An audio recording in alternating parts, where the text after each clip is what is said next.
नमस्कार दोस्तों, स्वागत है आपका मैथ्स मैजिक पे। तो दोस्तों, बिहार की तरफ से एक बहुत अच्छा सा रिक्वायरमेंट आया है मेरे दोस्त, जो डायरेक्ट भर्ती की तरफ से है, जो कि इसमें आपका एग्जाम संभवतः एग्जाम्स आपको नहीं देना पड़ेगा, डायरेक्ट मार्क्स पे लिया जाएगा। ठीक है। ये आपका बिहार समाज कल्याण विभाग के महिलाएं एवं बाल विकास निगम की तरफ से एक बहुत अच्छा आपका भर्ती है। ठीक है। तो इसमें ए टू जेड इन्फॉर्मेशन हम लोग देख लेंगे, आखिर कौन कौन से कैंडिडेट एलिजिबल हैं। इसमें 10वीं पास भी कैंडिडेट है, या आप शिक्षित भी हैं 5वीं तक या 6वीं तक, वो भी इसमें कैंडिडेट एलिजिबल हैं। ठीक है। तो ए टू जेड इन्फॉर्मेशन हम इस फुल्ली नोटिफिकेशन के द्वारा देखेंगे, तो आप लोग सेशन से बन जाइएगा। सेशन पर को आप लोग लाइक और शेयर जरूर कर दीजिएगा, जिसमें कि मैक्सिमम बच्चे तक पहुंच जाए और ये रिक्वायरमेंट में वो फॉर्म फिलअप कर सके। ठीक है। तो चलते हैं नोटिफिकेशन की तरफ। ये आप देख सकते हैं, महिला बाल विकास विभाग, समाज कल्याण विभाग, बिहार सरकार। ये आपका एड्रेस दिया गया है, ईमेल आईडी, कोई भी आपका कोई सवाल है तो ईमेल आईडी से आप लोग संपर्क कर सकते हैं। ये आपका मोबाइल नंबर दिया गया है। ठीक है। ये आपका ऑफिशियल वेबसाइट है, यदि नोटिफिकेशन फुल्ली पढ़ना चाहते हैं तो ऑफिशियल वेबसाइट से भी जा सकते हैं, नहीं तो हम डिस्क्रिप्शन में आपका टेलीग्राम चैनल का लिंक लिंक देंगे। ठीक है, लिंक देंगे, वहाँ से भी क्लिक करके फुल्ली नोटिफिकेशन आप लोग डाउनलोड कर पाइएगा। ठीक है। तो चलते हैं विज्ञापन सूचना को हम लोग पढ़ लेते हैं। 25-26 के अंतर्गत ये जॉब्स आया है। महिला एवं बाल विकास निगम अंतर्गत संचालित मिशन शक्ति योजना के अंतर्गत, समझ गए, ये मिशन शक्ति योजना जो केंद्र सरकार द्वारा शुरू किया गया था, उसके अंतर्गत 15 नए वन स्टॉप सेंटर, जैसे पटना, समस्तीपुर, सारण, दरभंगा, वैशाली, सीतामढ़ी, सिवान, भागलपुर, बेगूसराय, नालंदा, अररिया, भोजपुर, गोपालगंज, सुपौल तथा नवादा, ठीक है, में ले संविदा आधारित निम्न रिक्त पदों के योग्य अभ्यर्थियों से ऑनलाइन आवेदन करने का आमंत्रित किए जाते हैं। ठीक है। 15 आप लोग का ऐसा डिस्ट्रिक्ट है मेरे दोस्त, जो कि यहाँ दिया गया है वन स्टॉप सेंटर के तरफ से। ये 15 तरह जॉब वैकेंसी आपका आ चुका है। चाहे तो आप इस डिस्ट्रिक्ट से रहने वाले हैं, यहाँ तो भी फॉर्म फिलअप कर सकते हैं, या अन्यथा आप बिहार के कहीं भी हैं तो फॉर्म फिलअप आप कर सकते हैं। ठीक है। तो चल लेते हैं हम लोग पद का नाम, इसमें कौन कौन से जॉब आया है और कितना इसमें पोस्ट वाइज है और कुल कितने वैकेंसियां हैं, ए टू जेड हम लोग देखेंगे। ठीक है। पहला नंबर पे है केंद्र प्रशासक। ठीक है, महिलाओं के लिए आरक्षित है, इसमें महिलाओं के लिए आरक्षित दिया जाएगा। यूआर में 7 सीट है, एससी में 2 सीट देखने को मिलेगा, एसटी में 0, ईडब्ल्यूसी में 3, बीसी 2 और डब्ल्यूबीसी में 0, ईडब्ल्यूएस में 1 सीट है। प्रत्येक जिला में 1 है। ठीक है। प्रत्येक जिला में 1 सीट है, तभी तो टोटल 15 जिला है, तो 15 सीट यहाँ से निकल के आ रहा है। ठीक है। केस वर्कर की बात करेंगे, महिलाओं के लिए इसमें भी आपका आरक्षित है। तो जो जो कैटेगरी में आप मेरे दोस्त हैं, वो कैटेगरी में यहाँ देख सकते हैं। बीसी में 4 सीटें और यूआर में 11 सीटें हैं, ईडब्ल्यूएस में 3 सीटें हैं। 2 सीट प्रत्येक जिले में है आपका, टोटल 30 रिक्तियां यहाँ से निकल के आ रहा है। ठीक है। तीसरा नंबर पर चलते हैं पारा लीगल पर्सनल ऑब्लिक लॉयर में। 7 इसमें यूआर का सीट है, और अपना कैटेगरी वाइज आप लोग ध्यान देते रहिएगा। कैटेगरी वाइज जो है, जिस लेवल पे है आपको, इसमें योग्यता पे भी चर्चा करेंगे मेरे दोस्त। तो ए टू जेड आप लोग बन के वीडियो पे बने रहिएगा। ए टू जेड इन्फॉर्मेशन आप लोग को मिल जाएगा। एज क्या रहने वाला, क्वालिफिकेशन क्या है, कैसे सेलेक्टिंग होगा, कैसे ऑनलाइन करेंगे, कहाँ फॉर्म फिलअप होगा, ए टू जेड इन्फॉर्मेशन आपको मिल जाएगा। ठीक है। पारा मेडिकल पर्सनल में देख लीजिएगा, आपका यूआर का 7 सीट है, एससी का 2 सीट है, इसी प्रकार ईबीसी का 3 सीट है, डब्ल्यूबीसी का इसमें 0 सीट है, बाकी बात ईडब्ल्यूएस का सीट है, और प्रत्येक जिला में 1 सीट है। ठीक है। मनोसामाजिक परामर्शी में देख लीजिएगा आप, 7 यूआर में सीट है, और उसी तरह कैटेगरी वाइज आप लोग अपना यहाँ से देख सकते हैं, यहाँ कैटेगरी वाइज। ठीक है। यूआर है, ये एससी है, एसटी है, ईबीसी है, बीसी है, डब्ल्यूबीसी है, ईडब्ल्यूएस है। ठीक है। इसी प्रकार हम आगे चलते हैं मेरे दोस्त। कंप्यूटर ज्ञान युक्त कार्यालय सहायक, इसमें भी आपका पोस्ट अच्छा खासा निकल के आ रहा है। यूआर में 7 सीटें हैं, और उसी वाइज कैटेगरी वाइज आप अपना देख लीजिएगा, जिस कैटेगरी में आते हैं वो आप अपना यहाँ पे देख लीजिएगा। ठीक है।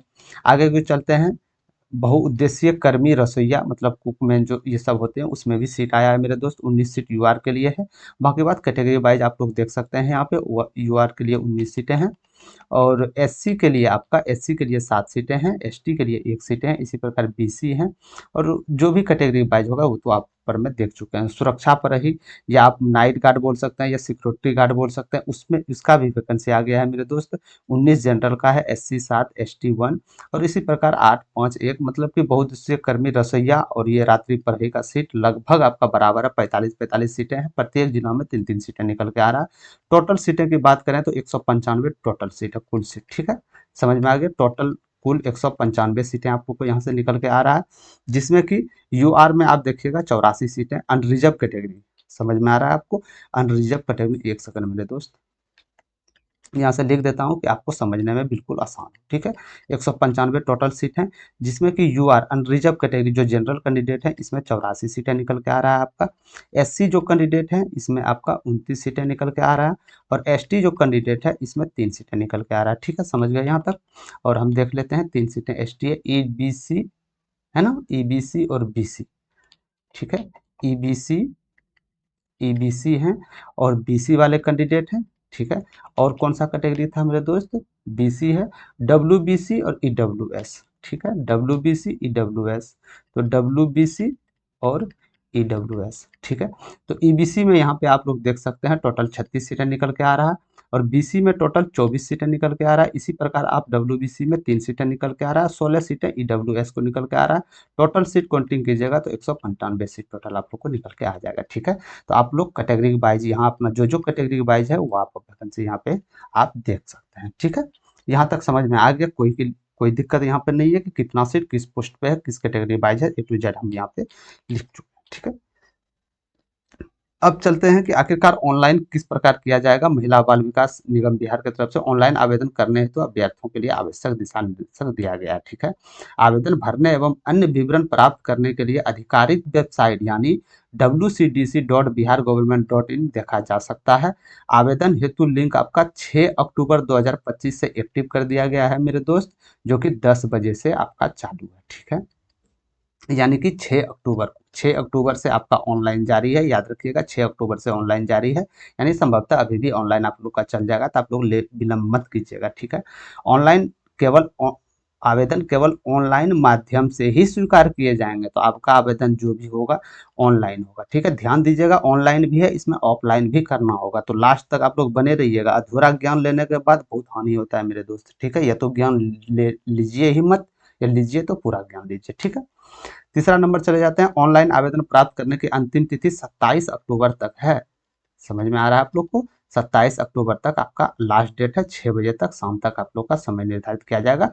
और इसके बाद यदि आप बोलिएगा कि तिथि समय इसमें आगे हम भर देंगे तो वो स्वीकार नहीं किया जाएगा, याद रखिएगा एक बार। ठीक है, तो यहाँ से क्या पता चल गया आप लोग को कि 6 अक्टूबर से फॉर्म चालू है और 27 अक्टूबर तक आपका लास्ट डेट है। ठीक है, चौथा नंबर पे चलते हैं, उम्मीदवारों से अनुरोध है कि नियोजन से संबंधित आवश्यक अपडेट एवं अन्य सूचनाओं घोषणा के लिए नियमित रूप से वेबसाइट का अवलोकन करते रहें। ठीक है, कोई भी अपडेट चाहिए इसके रिलेटेड तो आपको जानते हैं ऑफिशियल वेबसाइट पे आप लोग को जाना होगा। ठीक है, अब इसका योग्यता क्या क्या चाहिए मेरे भाई, शैक्षिक अर्हता योग्यता क्या क्या चाहिए, कार्य अनुभव क्या क्या चाहिए, ए टू जेड इन्फॉर्मेशन इसमें आपको मिल जाएगा। ठीक है, तो पहला नंबर चलते हैं, जो वैकेंसी पहला केंद्र प्रशासक के लिए निकल के आया था, देखे थे ना ऊपर में, अरे मेरे दोस्त देखे थे ना, ये कार्य केंद्र प्रशासक की तरफ से ये वैकेंसी, तो ये कॉलम बाय कॉलम जितने भी पोस्ट आपका यहाँ 8 तक है तो उसका शैक्षिक योग्यता दिया गया है। ठीक है, तो आप लोग जिस जिस कैटेगरी में शैक्षिक योग्यता आप लोग का है तो उसमें आप फॉर्म फिलअप कर सकते हैं। ठीक है, घबराइए नहीं, ये स्नातक है, यदि ये इतना हायर क्वालिफिकेशन है तो आपके लिए भी है, 10वां पास भी है या साक्षर भी है। ठीक है, तो आप लोग लास्ट तक बने रहिए।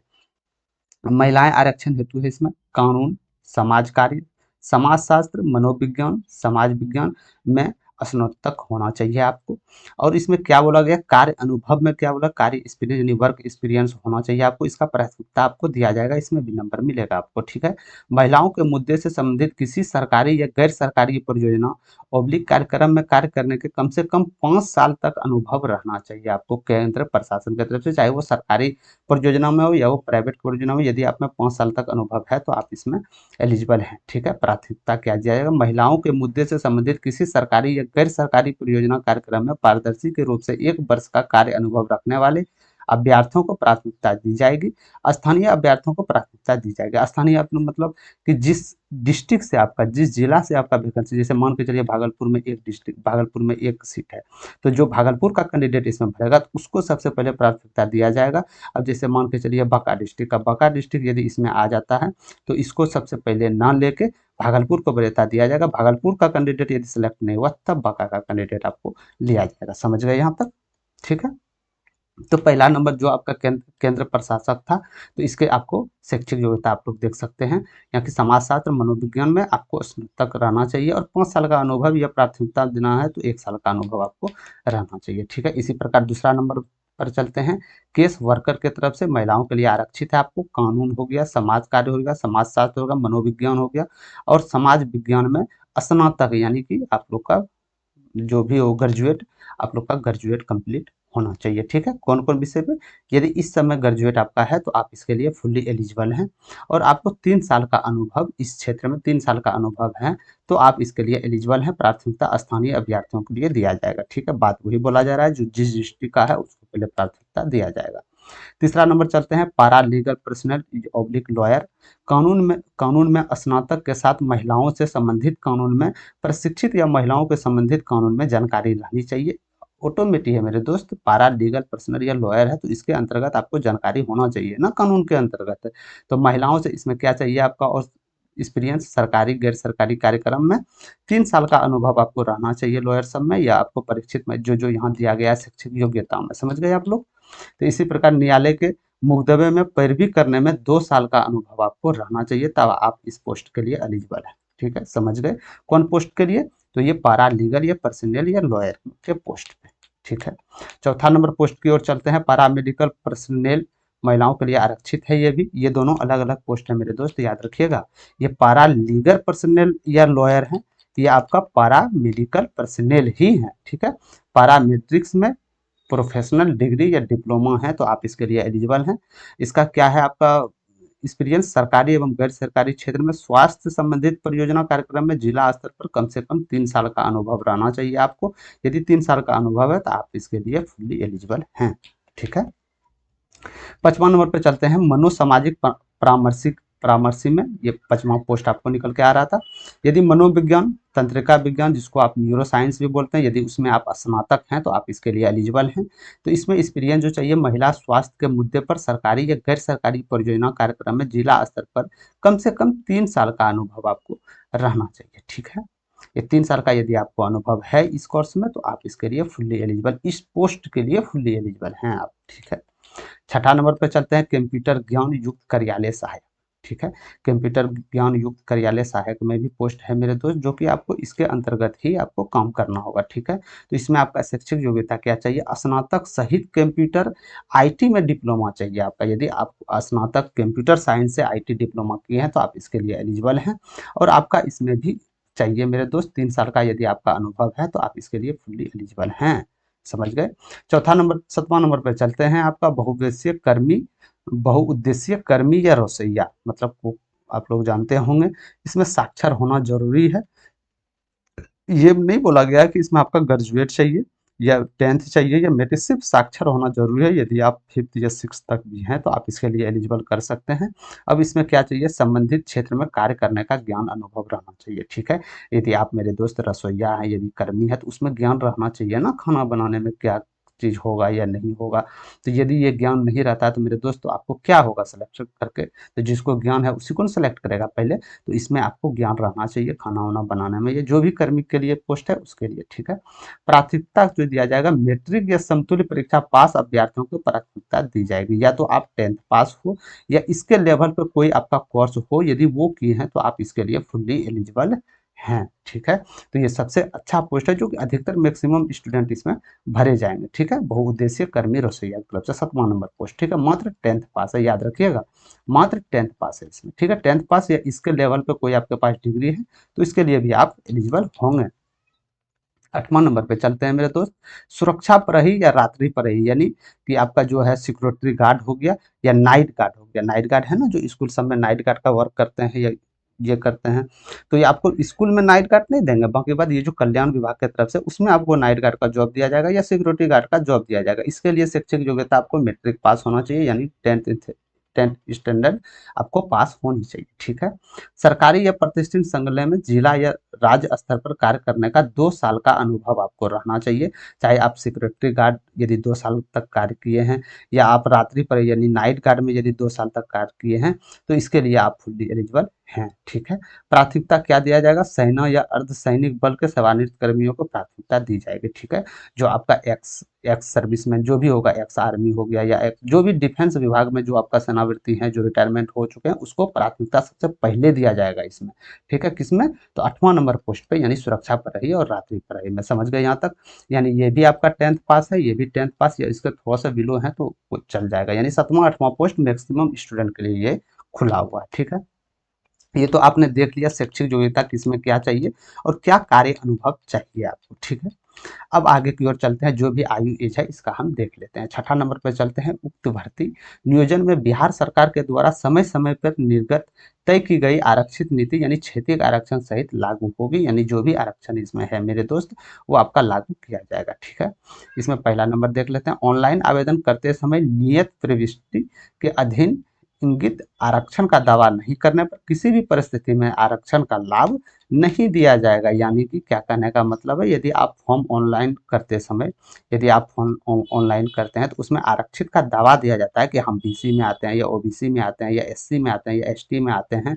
तो यदि ओबीसी एनसीएल में आते हैं तो उसके लिए सर्टिफिकेट तो देना होता है ना, तो उसमें क्लिक करना होता है कि हाँ हमको आरक्षित चाहिए। यदि आपने आरक्षित के लिए क्लिक किया तो आपके लिए आरक्षित कोटा लागू होगा, अन्यथा नहीं किए तो आपके लिए लागू नहीं होगा, ठीक है। इसमें साफ साफ यही बोलने का मतलब है, ठीक है।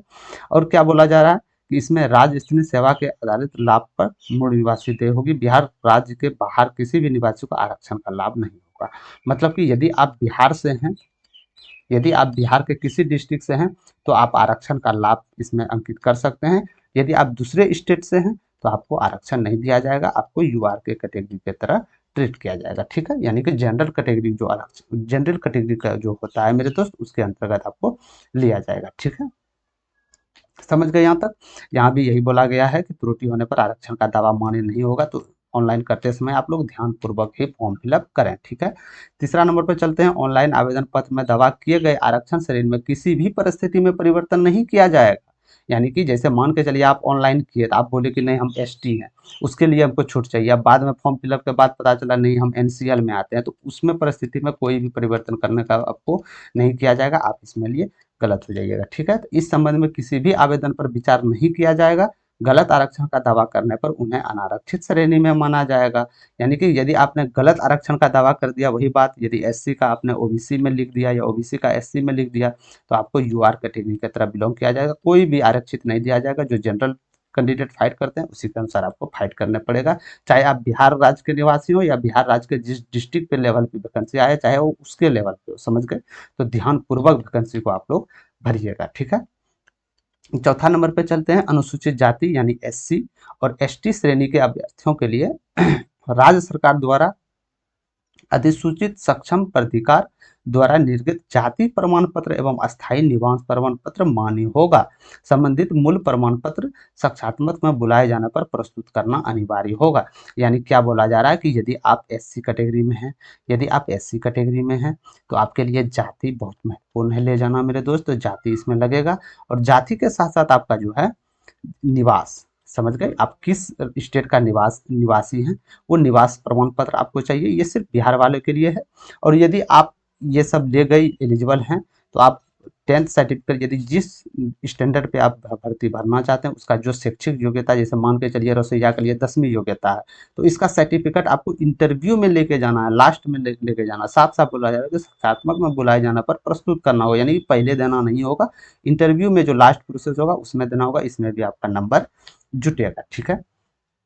55 नंबर पर चलते हैं, पिछड़ा वर्ग हो गया या अत्यंत पिछड़ा वर्ग श्रेणी के आरक्षण का दावा करने वाले अभ्यर्थियों के लिए राज्य सरकार द्वारा अधिसूचित या सक्षम प्राधिकरण द्वारा निर्गत क्रीमी लेयर रहित प्रमाण पत्र एवं अस्थायी निवास प्रमाण पत्र मान्य होगा। ऑनलाइन आवेदन समर्पित करने के समय क्रीमी लेयर रहित प्रमाण पत्र अभ्यर्थियों के पास भौतिक रूप से उपलब्ध होनी चाहिए, ठीक है। यदि आप पिछड़ा वर्ग या अत्यंत पिछड़ा वर्ग में आते हैं तो आप यदि एनसीएल के अंतर्गत हैं तो एनसीएल सर्टिफिकेट आपको उसमें जो भी होगा, मतलब एनसीएल समझ गए ना, नॉन क्रीमी लेयर हुआ, यानी क्रीमी लेयर रहित प्रमाण पत्र अभ्यर्थियों के लिए भौतिक रूप से यानी कि आपको फिजिकली रूप से ले जाना होगा, ठीक है, जिसकी निर्गत संख्या तिथि सहित ऑनलाइन आवेदन करने के निर्दिष्ट कॉलम में अंकित करना होगा, ठीक है। कितने तारीख को किस डेट को आपका रिलीज किया गया था वो होना चाहिए। और ये बात याद रखिएगा, जो लास्ट डेट आपका फॉर्म फिलअप का जो लास्ट डेट ऑनलाइन का था उससे पहले आपका निर्गत होना चाहिए, ठीक है।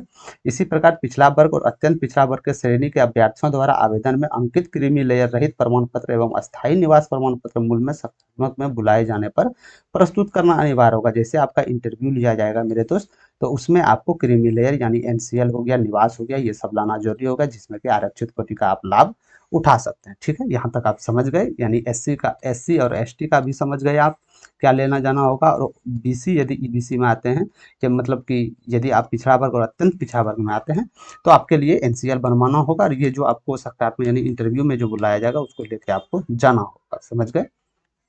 छठा नंबर पे चलते हैं, आरक्षित का दावा करने वाले अभ्यर्थियों को आरक्षण से संबंधित प्रमाण पत्र, निर्गत संख्या और निर्गत होने की तिथि आवेदन पत्र से संबंधित कॉलम में दर्ज करना अनिवार्य होगा।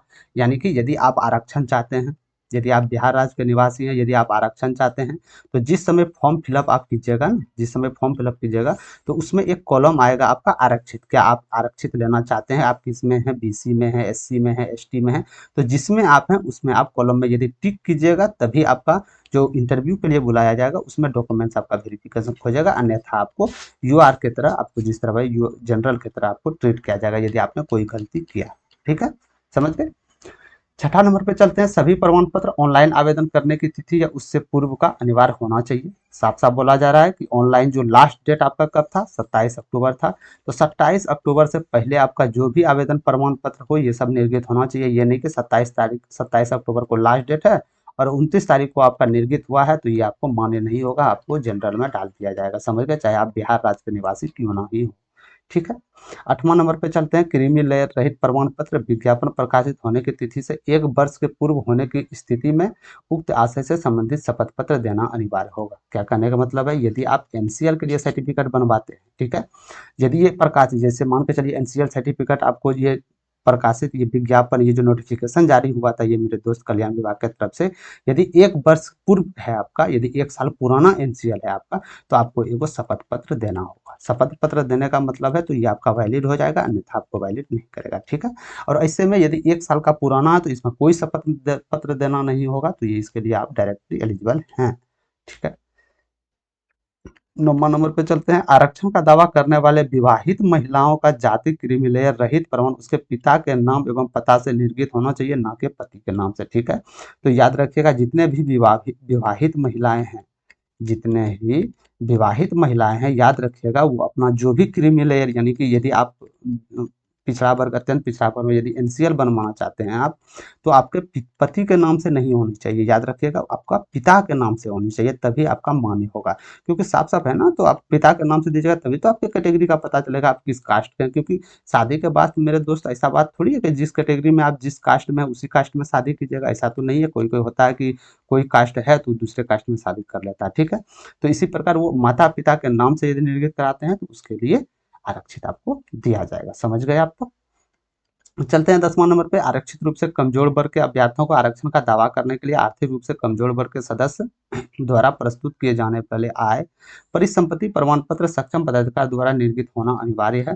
साफ साफ वही बोला गया है, यदि आर्थिक रूप से कमजोर वर्ग है तो आपको परिसंपत्ति जो भी आपके पास है, कमजोर वर्ग में आय हो गया, परिसंपत्ति होगा, ये प्रमाण पत्र देना आपके लिए अनिवार्य होगा। ठीक है। आर्थिक रूप से कमजोर वर्ग के अभ्यर्थियों को अस्थायी निवास प्रमाण पत्र समर्पित करना अनिवार्य होगा।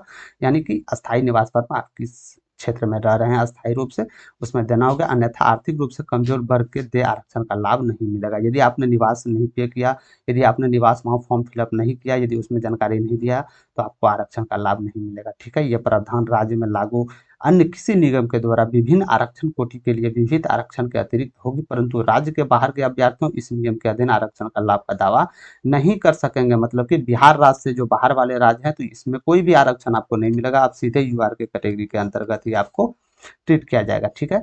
आय एवं परिसंपत्ति प्रमाण पत्र निर्गत हो जाने की तिथि से 1 वर्ष के लिए वैध माना जाएगा।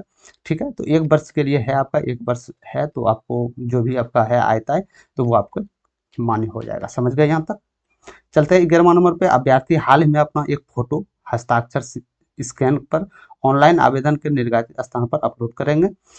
अभ्यर्थी संतुष्ट हो लेंगे कि अपलोड किया गया फोटोग्राफ या हस्ताक्षर इमेज सुसंतुष्ट है। मतलब कि जैसे कि आप लोग फॉर्म फिलअप कीजिएगा मेरे दोस्त, तो एक फोटो और सिग्नेचर, आपका जो स्कैन किया हुआ सिग्नेचर है ये आप कर दीजिएगा। इसके बाद इसको यहाँ पे वेरीफाई के लिए आपको कॉलम दिया जाएगा, या उस पर यदि टिक हो गया तो समझ लीजिए ये आपको संतुष्टि रूप से ले लिया गया। यदि नहीं लेगा तो वहाँ आपको साफ साफ बता देगा कि आप फिर से डॉक्यूमेंट्स अपलोड करें। ठीक है। तो ये आपका जो भी था इंट्रोडक्शन था आरक्षण को लेकर। आरक्षण आप लोग देख चुके हैं कि एससी, यदि आप एससी हैं, यदि आप एससी एसटी हैं तो उसके लिए आप फुल्ली देख चुके हैं, निवास आपका होगा और जाति प्रमाण पत्र लगेगा। आप यदि पिछड़ा वर्ग, अत्यंत पिछड़ा वर्ग, उससे भी देख चुके हैं, और महिलाएं जो विवाहित हैं आप उसका भी देख चुके हैं, ठीक है। तो आप लोग घबराइए नहीं, यदि इसका फुल्ली नोटिफिकेशन चाहिए तो डिस्क्रिप्शन में हम टेलीग्राम चैनल का लिंक देंगे, वहाँ जाके सीधे आप टेलीग्राम चैनल को ज्वाइन कर लीजिएगा और फुल्ली नोटिफिकेशन आप वहाँ से इजीली पढ़ सकते हैं, ठीक है। चलते हैं अब उम्र सीमा की ओर। आखिरकार इसमें उम्र सीमा क्या चाहिए? संविदा आधारित उच्च सभी पदों हेतु अभ्यर्थियों की आयु सीमा की गणना आवेदन प्रकाशित तिथि से होगी। जिस समय ये आवेदन प्रकाशित हुआ था उस तिथि से गणना किया जाएगा। विभिन्न श्रेणी के अभ्यर्थियों की अधिकतम आयु सीमा निम्न होगी। कैसे होगी? यदि आप यूआर कैटेगरी में जनरल में आते हैं तो आपके लिए अधिकतम सीमा 37 साल तक आप फॉर्म भर सकते हैं। यदि आप अनारक्षित वर्ग महिलाओं में आते हैं तो आपको 40 साल के लिए, यानी कि यूआर महिलाओं में आते हैं तो आपको अधिकतम 40 साल के लिए वैलिड होगा भरने के लिए, ठीक है। यदि आप पिछड़ा वर्ग और अत्यंत पिछड़ा वर्ग में आते हैं पुरुष महिला तो आपको 40 साल तक दिया जाएगा फॉर्म भरने के लिए मैक्सिमम एज। यदि आप अनुसूचित जाति यानी एससी और एसटी में आते हैं पुरुष महिलाएं दोनों तो आपको 42 साल तक दिया जाएगा। जो भी एज रिलैक्सेशन करके यहाँ दिया गया आप लोगों के पास, ठीक है। चलते हैं 8वां नंबर पे। काउंसलिंग के समय ऑनलाइन आवेदन के आधार पर अभ्यर्थियों के द्वारा प्राप्त अंकों को सत्यापित किया जाएगा। यानी कि ऑनलाइन आवेदन जो किया था अभ्यर्थियों द्वारा, जो आपको अंक हैं उसके द्वारा सत्यापन किया जाएगा। सत्यापन में गलत अंक का दावा करने पर आपको अभ्यर्थियां रद्द करने का अधिकार है, ठीक है। यदि मान के चलिए आपका 10th स्टैंडर्ड में 56% है, आपने 75% दे दिया तो आपको सीधे वहां से हटा दिया जाएगा। आपको कोई भी इसमें नहीं चलेगा, झूठ वूठ नहीं चलेगा। समझ गए आप लोग? महिलाएं एवं बाल विकास निगम के पास सुरक्षित रहेगा। ऑनलाइन आवेदन में अपने प्रमाण पत्र से संबंधित अभ्यर्थियों द्वारा गलत सूचना दिए जाने की स्थिति में जांचों उपरांत उसके अभ्यर्थियों को रद्द करने हेतु उन पर आवश्यक कानूनी कार्रवाई की जाएगी। यदि गलत आप फॉर्म किए, यदि आप पकड़ा गए तो आपके लिए ये तो रद्द तो हो जाएगा, आप इस भर्ती के लिए पात्र नहीं होंगे, और बाकी बात जो भी कानूनी कार्रवाई होगी, जो भी आपके साथ होगा कानूनी कार्रवाई वो आपके साथ किया जाएगा, ठीक है। इसमें साफ साफ नोटिफिकेशन में बोला गया है, ठीक है। 9वां नंबर पे चलते हैं। अभ्यर्थियों द्वारा आवश्यक दस्तावेज, शैक्षिक प्रमाण पत्र, शैक्षणिक प्रमाण पत्र, शैक्षणिक अंक, कार्य अनुभव प्रमाण पत्र, आरक्षण संबंधी प्रमाण पत्र, पहचान पत्र जैसे कि आधार कार्ड हो गया, पैन कार्ड हो गया, ड्राइविंग लाइसेंस हो गया, वोटर कार्ड हो गया, मूल प्रति उसकी छाया प्रति के रूप में स्व अभिप्रमाणित करते हुए काउंसिलिंग सत्यात्मक से निश्चित रूप से लाएंगे। सत्यापन के बाद मूल प्रमाण पत्र के प्रति अभ्यर्थियों को वापस लौटा दिया जाएगा। क्या कहने का मतलब है? यदि आपने शैक्षिक योग्यता, जिस पोस्ट के लिए शैक्षिक योग्यता भरा था, जैसे मान के चलिए आप नाइट गार्ड के लिए भरे थे, ये सुरक्षा गार्ड के लिए भरे थे, जो 10वां पास एलिजिबल है, यदि आप इसके लिए भरे हैं तो आपको तो वो तो देना होगा ना, 10th का सर्टिफिकेट देना होगा, प्लस में कि जो इसका कार्य एक्सपीरियंस है यदि है आपके पास तो वो भी देना होगा आपको। तो आपको पहचान पत्र जो है आपके पास पहचान, जैसे कि आधार कार्ड हो गया, पैन कार्ड हो गया, ड्राइविंग लाइसेंस, कोई एक वैलिड पहचान पत्र आपको देना होगा, और आपको फोटो इसका जो भी होगा फोटो कॉपी लेके जब सत्यापन इसका होगा, जब वेरिफिकेशन होगा तब आपको लेके इसको जाना होगा। तो ये सब डॉक्यूमेंट्स आपके साथ रहना चाहिए, कहने का मतलब साफ साफ बात है, समझ गए? तो ये सब जो भी पोस्ट के लिए भरे थे उसके रिगार्डिंग जो भी है, यदि आप छूट लेना चाहते हैं तो एनसीएल सर्टिफिकेट भी चाहिए आपको। तो इसी अनुसार ये जो भी है जो आप यहाँ देख सकते हैं, ठीक है। चलते हैं 10वां नंबर पे। महिला एवं बाल विकास निगम बिना किसी पूर्व सूचना के किसी भी स्तर पर इस भर्ती के तहत रिक्त पदों के संबंधित रद्द करने का अधिकार सुरक्षित करता है। यानी ठीक है, क्या समझे? किसी भी सूचना, यदि कोई भी तरह का आपको इस वैकेंसी में यदि आपको डाटा चेंज करने को मिले, यदि वैकेंसी बढ़ाने मिले या वैकेंसी घटाने मिले, या रद्द विज्ञापन को यदि नोटिफिकेशन रद्द कर किया भी जा सके तो उसके लिए समय है, उसको वो रद्द किया जा सकता है, ठीक है, महिला एवं बाल विकास निगम की तरफ से। समझ गए? ठीक है। 11वां नंबर में बोला जा रहा है 1 वर्ष के लिए प्रारंभ में 3 माह का प्रमोशन अवधि के साथ नियोजित किया जाएगा। क्या बोला जा रहा है कि 1 वर्ष के लिए प्रारंभ में 3 माह के प्रोबेशन अवधि के साथ नियोजित किया जाएगा। प्रोबेशन अवधि से संतोषजनक होने के उपरांत शेष अवधि के लिए सेवा विस्तार किया जाएगा, ठीक है। यानी कि 1 वर्ष के लिए प्रारंभ, 1 वर्ष के लिए 3 माह प्रोबेशन की अवधि के लिए आपको नियुक्ति किया जाएगा। यदि आपका नियुक्ति करने के बाद उसको लगा कि हाँ नियुक्ति जो किए हैं वो सही है तो आपके लिए सेवा विस्तार किया जाएगा, यानी कि 2 साल, 3 साल, 5 साल, 6 साल जो भी होगा आपका, वो आपको पोस्ट पे रखा जाएगा, ठीक है। संविदा के आधार पर चयनित कर्मी ना तो सरकारी सेवक माने जाएंगे और ना ही सरकारी सेवकों के लिए अनुमानित किसी सुविधा के हकदार माने जाएंगे, ठीक है, समझ गए? क्योंकि ये मेरे दोस्त साफ साफ ऊपर में पता चला था ना, ये एक जॉब नहीं है। जॉब साफ साफ बोला जा रहा है, संविदा के आधार पर चयनित कर्मी ना तो सरकारी सेवक माने जाएंगे, ना तो आप गवर्नमेंट सर्विस माने जाएंगे, और ना ही सरकारी सेवकों के लिए अनुमानित किसी भी सुविधा के हकदार माने जाएंगे। ये नहीं कि कोई भी जॉब सरकारी जॉब में उसको सरकार की सुविधा से सब चीज अनाउंसमेंट मिल रहा है तो आपको भी मिलना चाहिए, ऐसा बात नहीं है, ठीक है। संविदा के आधार पर चयनित इस कर्मियों द्वारा सरकारी सेवा के नियमितीकरण में कोई दवा मान्य नहीं होगा, ठीक है। तो आप साफ-साफ यहाँ देख सकते हैं। तो आपके लिए सेवा का अवसर है, तो आप लोग जा सकते हैं। हाँ, ऐसा नहीं है कि जॉब में आपको हटा दिया जाएगा, हो सकता है यदि आप संतोषजनक आप हैं, तो आपके लिए जॉब में और रखा जाएगा, ठीक है? संविदा के आधार पर ये नियुक्ति पुनः अस्थायी होगी और अस्थायी होगी, जो बिना किसी सूचना में 15 दिन के अंदर नोटिस पर समाप्त की जा सकती है, ठीक है? साफ-साफ यहाँ बोला जा रहा है कि ये नियुक्ति पूर्णतः अस्थायी हो गया, अस्थायी नहीं पूर्णतः अस्थायी है, जो बिना किसी सूचना के 15 दिन के नोटिस पर समाप्त की जा सकती है, ठीक है? लेकिन ऐसा होने वाला नहीं है, जो नोटिफिकेशन तो है ना, नोटिफिकेशन में साफ-साफ लिख दिया जाता है, जिसमें कि कोई भी बाद में कोई भी समस्या क्रिएट ना हो, ठीक है? नियोजन के उपरांत अनुबंध की अवधि में नवीनीकरण सेवा विस्तार कर्मचारी के कार्य प्रदर्शन के आधार पर उनके कार्य मूल्यांकन के उपरांत किया जाएगा। नियोजित होने के उपरांत कर्मी पार्ट टाइम या फुल टाइम किसी अन्य कार्यालय में संस्थान में कार्य नहीं करेंगे। यदि आप इसमें जॉब ले लेते हैं मेरे भाई, अब ये नहीं कि हम पार्ट टाइम जॉब में कहीं 2 घंटा का जॉब कर लिए या 3 घंटा का जॉब कर लिया, ऐसा नहीं होगा, ठीक है? क्योंकि प्राइवेसी नाम करके कोई चीज़ होता है, समझ गए आप लोग? चलते हैं 14 नंबर पे, विज्ञापन प्रकाशन की तिथि से पूर्व का वांछित कार्य अनुभव प्रमाण पत्र ही मान्य होंगे। यानी कि जो इसका नोटिफिकेशन जारी किया होगा, इसके पहले यदि आपका कार्य अनुभव है यानी वर्क एक्सपीरियंस है, तो वो ही मान्य होगा। विज्ञापन प्रकाशन की तिथि के बाद का कार्य अनुभव प्रमाण पत्र किसी भी स्थिति में मान्य नहीं होगा, ठीक है? यानी कि इसका जो विज्ञापन प्रकाशन हुआ था, जैसे मान के चलिए विज्ञापन प्रकाशन इसका 6 अक्टूबर को हुआ, तो 6 अक्टूबर के बाद का यदि आपका कार्य एक्सपीरियंस है तो यह मान्य नहीं होगा। यदि 6 अक्टूबर से पहले आपका वर्क एक्सपीरियंस है, तो ये फुल्ली आपके लिए एलिजिबल होगा और मान्य हो जाएगा, ठीक है? समझ गए? 15 नंबर है, अभ्यर्थियों ऑनलाइन सबमिट किए गए आवेदन को प्रिंट कर लें। जो ऑनलाइन आवेदन कीजिएगा आप लोग उसको प्रिंट ले लीजिएगा और सबमिट सभी दस्तावेज की स्व प्रमाणित प्रति के साथ अनुबंध डाक से आवेदन करने के 10 दिन के भीतर नियत मुख्यालय के निम्न पता पर उपलब्ध कराना सुनिश्चित होगा। क्या कहने का मतलब है कि यदि आपने ऑनलाइन किया तो उसका एक फोटो प्रति जो भी होता है वो ले लीजिएगा। आपने जो पोस्ट के लिए किया उसका शैक्षिक योग्यता क्या होगा वो ले लीजिएगा। कार्य अनुभव है क्या हुआ वो ले लीजिएगा। यदि आपको छूट चाहिए एनसीएल या एसटी एससी में, तो उसमें क्या होगा, ये सब संलग्नित पेपर करके आपको एक एड्रेस यानी फॉर्म आवेदन करने से 10 दिन के भीतर, ठीक है, 10 दिन के भीतर एक पते पे आपको डाक द्वारा भेजवाना होगा, ठीक है? ऑनलाइन करने के बाद याद रखिएगा, ऑनलाइन किए तो वो किए, लेकिन डाक द्वारा भी भिजवाना होगा एक एड्रेस पे। तो वो एड्रेस क्या है, तो एड्रेस नीचे साफ साफ दिया गया है, महिला एवं बाल विकास निगम, खाद्य भवन रोड, ठीक है, 2 खाद्य भवन 2, Daroga Prasad Raipath, Birchand Patel road area, R block road number 2, Patna Bihar 81, देख सकते हैं आप 401, ठीक है? ये आपका पिन कोड है, ठीक है? तो इस एड्रेस पे आपको भिजाना होगा। तो इसके लिए आप टेंशन मत लीजिए, ये आपका हम दे देंगे, ये नोटिफिकेशन में आपको दे देगा, वहाँ से एड्रेस देके जो भी कैफे में आप ऑनलाइन करवाइएगा वहाँ से भी आप बोल सकते हैं, तो वो आपको पार्सल करवा देगा, ठीक है? समझ गए? 16 नंबर पे क्या बोला जा रहा है, अभ्यर्थी नियम मुख्यालय को उपलब्ध कराए जाने के आवेदन की प्रति तथा दस्तावेज से संबंधित लिफाफे के ऊपर विज्ञापन संख्या और पद का नाम उल्लेखित करेंगे। जो भी आप अपना पोस्ट वहां डाक द्वारा भेजिएगा, तो जो भी इसका ऊपर लिफाफे का ऊपर तो आप कवर दीजिएगा ना, तो कवर में आपका विज्ञापन संख्या, ये जो नोटिफिकेशन आया था इसका नोटिफिकेशन संख्या की कितना नोटिफिकेशन आपने ऊपर में आपको बता दिए थे, 25-26 जो भी इसका नोटिफिकेशन संख्या है, और किस पोस्ट के लिए आप एलिजिबल हैं। जैसे मान के चलिए रात्रि प्रहरी के लिए हैं या आप कोई एलिजिबल दूसरे पोस्ट के लिए हैं, तो वहाँ पे साफ साफ आपको पोस्ट देना होगा और इस लिफाफे को आपको इस एड्रेस पे भेजना होगा। समझ गए आप लोग? 17 नंबर है, मेधा सूची में समानता अंक रहने पर अधिक उम्र वाले को उम्मीदवार की वरीयता दी जाएगी। यानी कि मेरिट लिस्ट जो आउट होगा आपको, यदि समान अंक दोनों में समान अंक हैं, तो आपको अधिक जिसका एज हो रहा है, जिसका एज अधिक हो रहा है, तो उसको मान्यता लिया जाएगा, कम एज वाले को हटा दिया जाएगा। समझ गए आप लोग? ठीक है, 18वां नंबर पे चलते हैं। अंतिम रूप से नियोजन का निर्णय निगम द्वारा गठित चयन समिति के अनुशंसा के आधार पर महिला बाल विकास निगम को ही होगा। समझ गए? साफ साफ बोला जा रहा है, हाँ उसके प्रति वैकेंसी निकला है तो उसी का निर्णय सर्वमान्य होगा। समझ गए?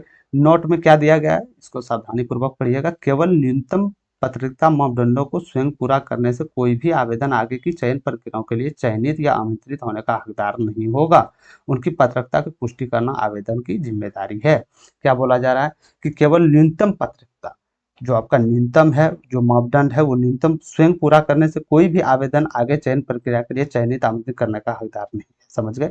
यानी कि दोनों चीज में रहना चाहिए, आपका क्वालिफिकेशन जो है वो शैक्षिक योग्यता रहना चाहिए, कार्य अनुभव जो है वो कार्य अनुभव आपको भी रहना चाहिए। ये दोनों मिला के आपको जो भी हो, ये नहीं कि हम डिग्री ले लिए हैं कार्य अनुभव नहीं है, तो ऐसा आपको नहीं होना चाहिए। ठीक है, कार्य अनुभव होना चाहिए। आप जैसे रसोईया में, रसोई में थोड़ा मोड़ा खाना बनाने भाई मेरे दोस्त नहीं आया आपको, तो क्या फायदा है ना। तो साफ साफ यही बोला गया है इस नोटिफिकेशन में, ठीक है। महिला एवं बाल विकास निगम के पास भर्ती प्रक्रिया किसी भी चरण में किसी भी आवेदन के नियोजित तथा विज्ञापन को रद्द करने का अधिकार सुनिश्चित करता है। ये तो आप जान लेंगे। प्रशासनिक पदाधिकारी, आप देख सकते हैं उसका सिग्नेचर है। तो ये था मेरे दोस्त आपका नोटिफिकेशन, ठीक है। इस नोटिफिकेशन में क्या पता लगा कि इसमें आपका एग्जाम नो एग्जाम है, इसमें आपका नो एग्जाम है, एग्जाम आपका नहीं लिया जाएगा। आप जिस कैटेगरी से फॉर्म फिलअप करना चाहते हैं, चाहे वो 10th में हो या स्नातक वाले हो या कोई आपका डिप्लोमा में हो या आईटी कंप्यूटर साइंस में हो, यदि आप इसके लिए करना चाहते हैं तो इसका जो मार्कशीट होगा इस पे आपको लिया जाएगा। समझ गए यहाँ तक? टोटल 100 कितना टोटल पोस्ट देखे थे? टोटल समथिंग 200 कुछ पोस्ट था ना, देख लेते हैं एक बार। टोटल कितना पोस्ट था? टोटल 195 पोस्ट था। टोटल 195 पोस्ट था, ठीक है। टोटल आपका पोस्ट जो था मेरे भाई, टोटल 195 सीट था और अलग अलग कैटेगरी वाइज था, ठीक है। जिसमें कि आप देख सकते हैं 10th लेवल भी 2 वैकेंसी आपका आया था, अच्छा खासा वैकेंसी था। कुल 15 जिले में था, कुल 15 जिले में था। और 15 जिले का ही अभ्यर्थी यदि इस फॉर्म को फिलअप करेंगे, 15 अभ्यर्थी जैसे मान के चलिए 15 जिले में निकले, 15 जिले को तो फॉर्म फिलअप करेंगे और इसमें अदर जिले भी तो 38 जिले हैं, तो अदर भी जिले भी इसमें फॉर्म फिलअप करेंगे। तो इसमें जो मान्यता सबसे पहले दिया जाएगा, जिस डिस्ट्रिक्ट का वैकेंसी है उस डिस्ट्रिक्ट का सबसे पहले मान्यता दिया जाएगा, बाद में दूसरे डिस्ट्रिक्ट का इसमें मान्यता लिया जाएगा, ठीक है। तो ये बहुत अच्छा जॉब है मेरे दोस्त, कोई एग्जाम देने की जरूरत नहीं है, कोई भी इसमें शैक्षिक योग्यता कोई ऐसा है नहीं कि जिसमें कि आपको एग्जाम पास करना होगा, CBT 2 में जाना होगा या इसमें ये होगा, कुछ नहीं, ऐसा नहीं होगा। आप सीधे फॉर्म फिलअप कीजिए, फॉर्म फिलअप करने के बाद आपका शैक्षिक योग्यता जो भी हो आप उसको ऑफलाइन के मदद से जो भी एड्रेस दिया गया था, जो आपको बताया गया था नोटिफिकेशन में, उस एड्रेस पे आप लोग ट्रांसफर कर दीजिएगा।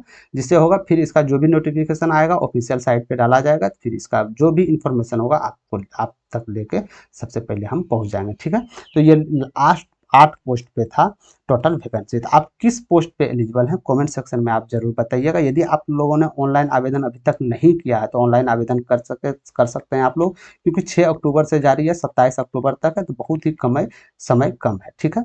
तो यदि आप इस डिस्ट्रिक्ट से आते हैं, जैसे पटना, समस्तीपुर, सारण, दरभंगा, वैशाली, सीतामढ़ी, सिवान, भागलपुर, बेगूसराय, नालंदा, अररिया, भोजपुर, गोपालगंज, सुपौल और नालंदा, यदि खास करके इस डिस्ट्रिक्ट से हैं आप लोग, ठीक है, चाहे वो महिलाएं हैं पुरुष हैं, तो आप इस फॉर्म को फिलअप कर दीजिए, चाहे आपके पास कुछ हो या ना हो, चाहे आप इस डिग्री पे एलिजिबल हो या ना हो। तो इस दो डिग्री पे तो एलिजिबल आप होंगे ना 10th पास पे, कि कर्मी रसोईया हो गया और आपका सुरक्षा गार्ड हो गया यानी नाइट गार्ड, और आपका सिक्योरिटी गार्ड, इस पोस्ट पे तो आप होंगे मेरे दोस्त। इसका एक्सपीरियंस भी आपको होना चाहिए। तो इस पोस्ट पे आप लोग एलिजिबल हो सकते हैं, काफ़ी अच्छा खासा सीटें देखने को मिल रहा है यहाँ से, ठीक है। तो इसका जहाँ से आवेदन करना है तो उसका आप टेंशन मत लीजिए। इसका ऑफिशियल वेबसाइट, जहाँ से आप ऑनलाइन करना चाहते हैं इसको, ऑफिशियल वेबसाइट हम आपको टेलीग्राम चैनल पे प्रोवाइड करवा देंगे, वहाँ से लिंक दे देंगे, वहाँ से डायरेक्ट जाके आप लिंक पे डायरेक्ट जाके फॉर्म फिलअप कर सकते हैं। और जो भी इसका एड्रेस है, फुल्ली नोटिफिकेशन है, वो भी डिस्क्रिप्शन लिंक पे हम डाल देंगे, ठीक है। तो जो जो कैंडिडेट इसके लिए एलिजिबल है आप फॉर्म फिलअप कीजिए, बहुत ही मस्त जॉब है मेरे भाई। एग्जाम देना नहीं पड़ेगा, सबसे मेन बात तो ये है, आपको एग्जाम देना नहीं पड़ेगा, डायरेक्ट आपका सिलेक्शन लिया जाएगा, ठीक है। लास्ट में एक इंटरव्यू है, इंटरव्यू में थोड़ा मोड़ा वर्क एक्सपीरियंस जो है, जैसे मान के चलिए रसोईया में आप वैकेंसी भरे, तो इंटरव्यू में क्या पूछा जाएगा, तो रसोईया के बारे में पूछा जाएगा, क्या आपका एक्सपीरियंस है, कितना साल तक खाना बनाइए, इतना आदमी का खाना बनाइएगा तो बताइए क्या क्या देना होगा। तो ये सब थोड़ा मोड़ा इन्फॉर्मेशन आपको जानकारी रखना चाहिए कोई भी पोस्ट के प्रति, ठीक है। यदि एग्जाम नहीं है तो एक्सपीरियंस तो भाई लेगा ना। तो इसी प्रकार फुल्ली नोटिफिकेशन के लिए आप हमारे चैनल से जरूर जुड़िएगा, मैथ्स मैजिक को सब्सक्राइब करके बेल आइकन ऑल पे क्लिक करके, और जितने भी न्यू कैंडिडेट्स हैं जो कि न्यू भर्ती के तलाश में, उसके पास शेयर कर दीजिएगा, जिससे हो सके मैक्सिमम स्टूडेंट तक पहुंच सके और इस जो भर्ती आया है इसका लाभ उठा सके, ठीक है। समझ गए? और कोई भी आपका कोई भी सवाल हो, कोई भी डाउट हो, तो आप कमेंट सेक्शन में जरूर पूछ सकते हैं, उसका मैं 110% जवाब देने का कोशिश करूंगा, ठीक है। तो आज था ये नोटिफिकेशन मेरे दोस्त, महिला एवं बाल विकास निगम बिहार की तरफ से। आप लोग भर्ती नहीं भरे हैं तो आप लोग भर जाइए, इसका पल पल अपडेट आपको पल पल मिलता रहेगा, ठीक है। आप लोग भर दीजिए, इसका जो भी अपडेट आता है मैं आपके सामने जस्ट लेके आऊँगा। यदि आपको वीडियो के रूप में नहीं मिला तो आप लोग टेलीग्राम चैनल पर ज्वाइन हो जाइएगा, वहाँ से हम ऑफलाइन के द्वारा डायरेक्ट हम कोई भी नोटिफिकेशन आता है तो सबसे पहले वहाँ शेयर करते हैं, ठीक है। तो ये था नोटिफिकेशन। तो भर्ती फॉर्म फिलअप करके आप लोग कमेंट सेक्शन में जरूर बता दीजिएगा। तो अभी के लिए इतना ही, मिलते हैं किसी और नेक्स्ट सेशन में। जय हिंद। तो भर्ती आप वैकेंसी भर के जरूर कमेंट सेक्शन में जवाब दीजिएगा। धन्यवाद।